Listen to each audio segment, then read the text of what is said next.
dito! Hindi! Ikutin natin ang buong school dahil wala akong kapaguran! Dahil na! Hoy, Jacob Bang! Ano na gagawin natin sa kanya? Saan tayo pupunta? Hindi naman eh!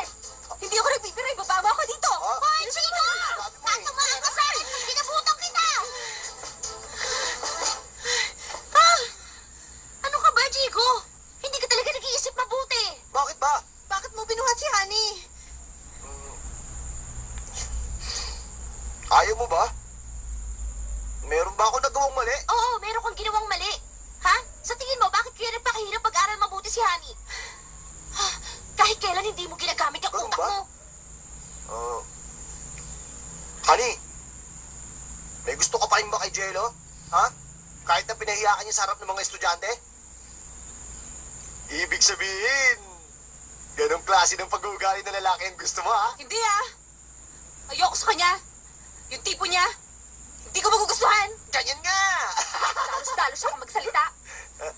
Tapos minamali niya lahat ng tao. Napakamakasarili niya. Di siya nababagay na maging tao. Isa pa, siya ang pinakabastos sa lahat. Ano? Hindi mo na siya gusto? Hindi na. Pero may iba ako. Mag-aaral ka na sa honor study room? Oo. Oo nga pala! Tama. Ibang klase ka talaga. Paano mo yung nagawa? Ibang klase siyang babae, no?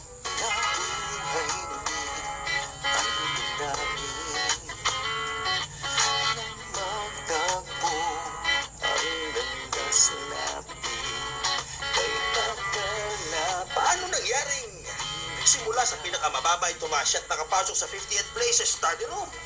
Ano pong kakaiba doon? Magagawa yun kung pagsusumikapan. Kahit ako rin, napansin ko kakaiba yun.